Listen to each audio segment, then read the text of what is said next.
Assalamualaikum warahmatullahi wabarakatuh. Perkenalkan, nama saya Abdurrahman, NDH 01, peserta Latsar CPNS golongan 3 angkatan 1 tahun 2021. Pada kesempatan ini saya akan menyampaikan sintesa agenda 3 dan personal branding. Yang pertama, manajemen ASN. Kedudukan ASN. Pegawai ASN adalah pegawai negeri sipil dan pegawai pemerintah dengan perjanjian kerja yang diangkat oleh pejabat pembina kepegawaian dan diserahi tugas dalam suatu jabatan pemerintahan atau diserahi tugas negara lainnya dan digaji berdasarkan peraturan perundang-undangan. Peran ASN. Pegawai ASN memiliki peran sebagai perencana, pelaksana, dan pengawas penyelenggaraan tugas umum pemerintahan dan pembangunan nasional melalui pelaksanaan kebijakan dan pelayanan publik yang profesional, bebas dari intervensi politik, serta bersih dari praktik KKN. Fungsi ASN. Yang pertama, pelaksana kebijakan publik. Yang kedua, pelayan publik. Dan yang terakhir, perekat dan pemersatu bangsa. Hak dan kewajiban ASN. ASN berhak atas kesejahteraan dan pengembangan kompetensi. PNS berhak memperoleh gaji, tunjangan dan fasilitas, cuti, jaminan pensiun dan jaminan hari tua, perlindungan dan pengembangan kompetensi. Sementara itu P3K berhak memperoleh gaji, tunjangan, cuti, perlindungan dan pengembangan kompetensi. Kewajiban ASN sesuai tugas dan tanggung jawab. Dalam Undang-Undang ASN disebutkan kewajiban pegawai ASN antara lain setia dan taat kepada Pancasila, Undang-Undang Dasar Negara Republik Indonesia tahun 1945, Negara Kesatuan Republik Indonesia, dan pemerintahan yang sah, menjaga persatuan dan kesatuan bangsa, melaksanakan kebijakan yang dirumuskan pejabat pemerintah yang berwenang, mentaati ketentuan peraturan perundang-undangan, melaksanakan tugas kedinasan dengan penuh pengabdian, kejujuran, kesadaran, dan tanggung jawab, menunjukkan integritas dan keteladanan dalam sikap, perilaku, ucapan, dan tindakan kepada setiap orang, baik di dalam maupun di luar kedinasan, menyimpan rahasia jabatan dan hanya dapat mengemukakan rahasia jabatan sesuai dengan ketentuan peraturan perundang-undangan, dan yang terakhir, bersedia ditempatkan di seluruh wilayah Negara Kesatuan Republik Indonesia. Kode Etik ASN merupakan acuan bagi ASN dalam penyelenggaraan birokrasi pemerintah untuk menjaga martabat dan kehormatan ASN. Sistem merit. Sistem merit adalah kebijakan dan manajemen ASN yang berdasarkan pada kualifikasi, kompetensi, dan kinerja secara adil dan wajar dengan tanpa membedakan latar belakang politik, ras, warna kulit, agama, asal-usul, jenis kelamin, status pernikahan, umur, atau kondisi kecacatan. Penerapan sistem merit dalam pengolahan ASN mendukung pencapaian tujuan dan sasaran organisasi serta memberikan ruang bagi transparansi, akuntabilitas, objektivitas, dan keadilan. Beberapa langkah nyata dapat dilakukan untuk menerapkan sistem ini, baik dari sisi perencanaan kebutuhan yang berupa transparansi dan jangkauan informasi kepada masyarakat maupun jaminan objektivitas dalam pelaksanaan seleksi, sehingga instansi pemerintah mendapatkan pegawai yang tepat dan berintegritas untuk mencapai visi dan misinya. Pasca rekrutmen, berbagai sistem pengelolaan pegawai dalam organisasi harus mencerminkan prinsip sistem merit yang sesungguhnya, di mana semua prosesnya didasarkan pada prinsip-prinsip yang objektif dan adil bagi pegawai. Jaminan sistem merit pada semua aspek pengelolaan pegawai akan menciptakan lingkungan yang kondusif untuk pembelajaran dan kinerja. Pegawai diberikan penghargaan dan pengakuan atas kinerjanya yang tinggi. Di sisi lain, bad perform mengetahui kelemahannya untuk kemudian dibantu oleh organisasi untuk meningkatkan kinerja. Selanjutnya, pelayanan publik. Pengertian pelayanan publik dalam Undang-Undang Nomor 25 Tahun 2009 tentang Pelayanan Publik. Pelayanan publik adalah kegiatan atau rangkaian kegiatan dalam rangka pemenuhan kebutuhan pelayanan sesuai dengan peraturan perundang-undangan bagi setiap warga negara dan penduduk atas barang, jasa, atau pelayanan administratif yang disediakan oleh penyelenggara pelayanan publik. Prinsip-prinsip pelayanan publik. Yang pertama, partisipatif. Dalam penyelenggaraan pelayanan publik yang dibutuhkan masyarakat, pemerintah perlu melibatkan masyarakat dalam merencanakan, melaksanakan, dan mengevaluasi hasilnya. Yang kedua, transparan.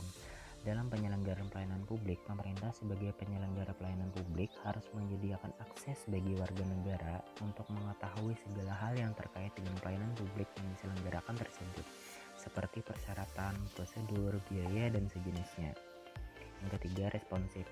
Dalam penyelenggaraan pelayanan publik, pemerintah wajib mendengar dan memenuhi tuntutan kebutuhan warga negaranya. Yang keempat, tidak diskriminatif atau pelayanan publik yang diselenggarakan oleh pemerintah tidak boleh dibedakan antara satu warga negara dengan warga negara yang lain atas dasar perbedaan identitas warga negara seperti status sosial, pandangan politik, etnisitas, agama, profesi, jenis kelamin atau orientasi seksual, difabel, dan sejenisnya. Yang kelima, mudah dan murah. Prinsip mudah artinya berbagai persyaratan yang dibutuhkan tersebut masuk akal dan mudah untuk dipenuhi. Murah dalam arti biaya yang dibutuhkan oleh masyarakat untuk mendapatkan layanan tersebut terjangkau oleh seluruh warga negara. Yang keenam, efektif dan efisien. Penyelenggaraan pelayanan publik harus mampu mewujudkan tujuan-tujuan yang hendak dicapainya. Dan cara mewujudkan tujuan tersebut dilakukan dengan prosedur yang sederhana, tenaga yang sedikit, dan biaya yang murah.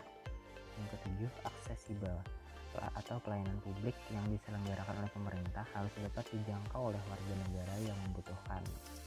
Yang kedelapan, akuntabel. Semua bentuk penyelenggaraan pelayanan publik harus dapat dipertanggungjawabkan secara terbuka kepada masyarakat. Yang terakhir, yaitu berkeadilan.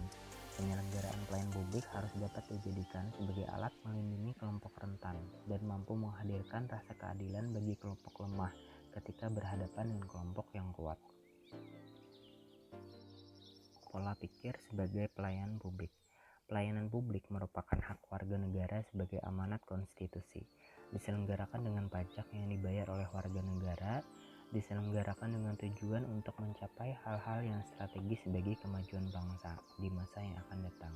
Memiliki fungsi tidak hanya memenuhi kebutuhan dasar warga negara sebagai manusia, akan tetapi juga berfungsi untuk memberikan perlindungan bagi warga negara. Dasar-dasar etiket. Yang pertama, politeness, yaitu sikap sopan yang harus diperlihatkan kepada pihak lain dalam suatu komunikasi. Yang kedua, respectful, yaitu sikap menghormati dan menghargai pihak lain atau pengguna jasa secara baik dan wajar. Yang ketiga, attentive, yaitu sikap penuh perhatian yang diperlihatkan kepada pihak lain dan diberikan secara baik dan wajar. Yang keempat, kooperatif, yaitu sikap suka menolong pihak lain yang memang membutuhkan pertolongan. Yang kelima, toleran, yaitu sikap tenggang rasa terhadap orang lain agar dapat diterima dan disukai di mana saja kita berada. Yang keenam, informality, yaitu sikap ramah yang kita perlihatkan kepada pihak lain. Dan yang ketujuh, self-control, yaitu sikap menguasai diri dan mengendalikan emosi dalam setiap situasi. Manfaat etiket. Yang pertama, komunikatif, adalah memudahkan berhubungan baik dengan setiap orang dan pandai membaca situasi. Yang kedua, atraktif, adalah mampu mencari bahan pembicaraan tanpa melukai perasaan pihak lain dengan diimbangi sense of humor yang tinggi. Yang ketiga, respectable, adalah lebih dahulu kita menghargai orang lain dan jangan menuntut untuk dihargai orang lain terlebih dahulu. Yang keempat, self-confidence, adalah untuk memupuk kepercayaan dan keyakinan pada diri sendiri dalam menghadapi setiap situasi. Selanjutnya, Whole of Government atau WOG, yaitu pendekatan yang mengintegrasikan upaya kolaboratif dari instansi pemerintah untuk menjadi satu kesatuan menuju tujuan bersama, atau juga dikenal sebagai kolaborasi, kerjasama antar instansi, aktor pelayanan dalam menyelesaikan masalah pelayanan. Cara pendekatan WOG, yang pertama, penguatan koordinasi antar lembaga. Yang kedua, membentuk lembaga koordinasi khusus. Yang ketiga, membentuk gugus tugas. Dan yang keempat, koalisasi sosial. Tantangan dalam praktik WOG. Yang pertama, kapasitas SDM dan institusi. Kapasitas SDM dan institusi yang terlibat dalam WOG tidaklah sama. Perbedaan kapasitas ini bisa menjadi kendala serius ketika pendekatan WOG. 2. Nilai dan budaya organisasi. Seperti halnya kapasitas SDM dan institusi, nilai dan budaya organisasi pun menjadi kendala manakala terjadi upaya kolaborasi sampai dengan penyatuan kelembagaan. Dan yang ketiga, kepemimpinan.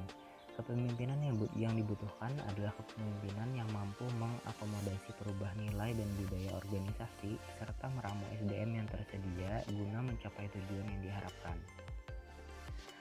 Dan sebagai ASN yang baik, saya akan menjalankan tugas dan fungsi dengan penuh akuntabilitas dan integritas, patuh dengan kode etik, dan memberikan pelayanan prima, dan mampu berkolaborasi dengan berbagai pihak guna mencapai tujuan bersama.